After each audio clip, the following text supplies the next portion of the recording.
guys! Welcome back sa aking channel. Yan guys, for today's video, magluluto po tayo dito ng pakbet. Ayan, samot-samot na gulay ito guys. Hugasan natin muna siya. Yan, tapos meron tayo ditong sahog. Ayan, ito po yung inihaw na bangus. Yan guys. Tara guys, samahan niyo ako. Siyempre, hugasan natin muna itong kamatis. Dito na po natin siya ilalagay. Lagyan na po natin siya muna para ng tubig. So, ito yung kasi oras na rin guys eh. Kaya mabilis ang pagluluto yung gagawin natin. So, ilalagay na natin yung kamatis. So guys, ayan, lalagay na natin yung kamatis. Pipigain natin. Siyempre, malinis naman yung kamay ko, kaya pwede natin siyang kamayin na. Ayan. Mas masarap kasi yung pinipiga kaysa hinihiwa. Guys. Hugas naman na to. Hinugasan ko lang uli. And guys, siyempre may kamote. And guys, yung kamote, lalagay na natin yung kamote. Ginabi tayo guys. Susunod na natin yung okra. And guys, syempre yung okra, pinuto lang natin sa dulo. Yan.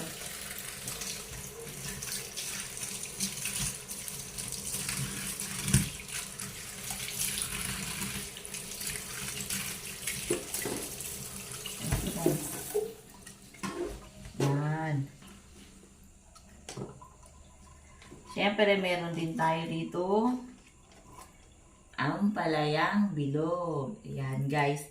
Namunga na tanim namin ampalaya ni Sablay. Eto na siya. Kaso, dadalawang piraso lang. Pwede na to. Kasi, hindi naman to pwede sa, high blood masyado.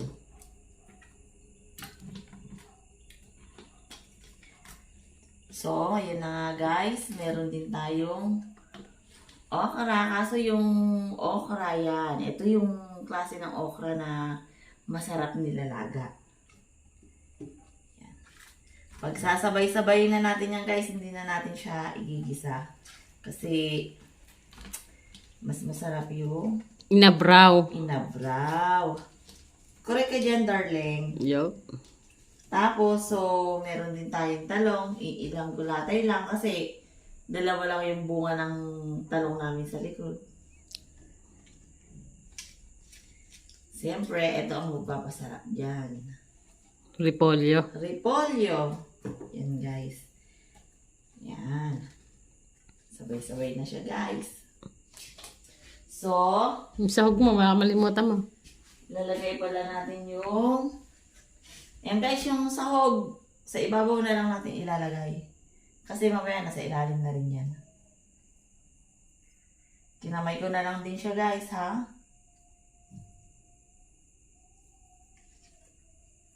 Yan. Alam mo naman, Pilipino food natin ngayon. Hindi tayo Yan.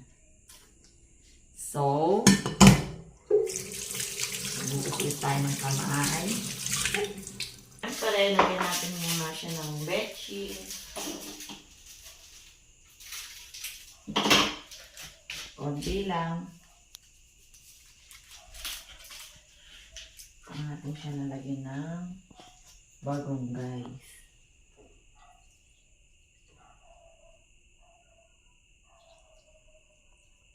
Sakto lang to ah.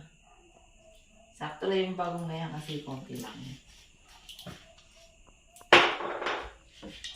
So, ayan guys. Ayan na ang aking simpleng nilulutong pakbit. Pakbit ng taga-probinsya. Ayan guys. Oh. Samot-samot. Halo-halo. Saka sabay-sabay na. Kung gusto nyo po ng mabilis ang pagluluto, so ganyan, pagsasabay-sabay nyo siya para mas mabilis siya. Wala na siyang focus, Hocus Pocus. Yan, guys. So, diba? So, hantayin natin siyang kumulo. Bahala na siya dyan. Malulutong pusa yan. Pare-pare, sabay-sabay maluluto yan. Depende lang sa kamote. O, ayan guys. Takpan natin muna. So, maghihintay tayo ng ilang minuto. So, guys, ayan. Kumukulo na siya syempre. Tignan natin siya. Tapos medyo haluin natin. Ouch! Mainit. O, ayan na siya guys. Diba? Kabilis na. Kumukulo agad siya. Ayan. Kunti pa. So, ay. Pwede na natin yung tikman guys. Tikman natin kung ano lasa.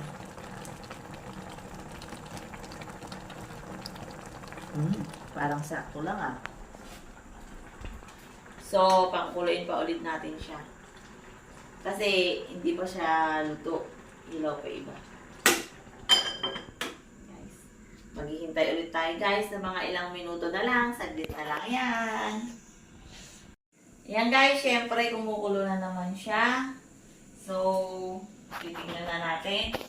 At matik luto na yan. Yan guys, oh. Yan, oh, yummy. Yan guys, luto na siya. Okay na, naluto na. Na-overcook pa kaya ta. Overcook na yata. Hindi, sakto lang yan. Sakto lang yan guys, kasi, ayun. Sarap! Guys, siya ng aking... Ang bango! Ito ang aking simpleng... Amoy pa lang. Mukhang talagang masarap na yung luto ko ah. Tikman nga natin.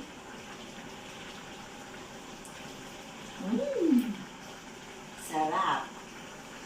Wala kasing siling green pero masarap to guys kung may siling green to para syempre pangpalasa. Yan guys, syempre nakaluto na naman ako ng simpleng lutuin natin dyan. Ayan. Kung gusto niyo talaga ng mabilisang luto, ganyan lang po yung gawin nyo. Yan po yung technique niyan. Yan guys, kung bago pa lang po kayo sa aking channel, huwag niyo pong kalimutan mag-subscribe, like, comment, and share. At pindutin niyo lang din po ang notification bell para updated kayo sa aking mga bagong uploads na video. Bye-bye! See you next video!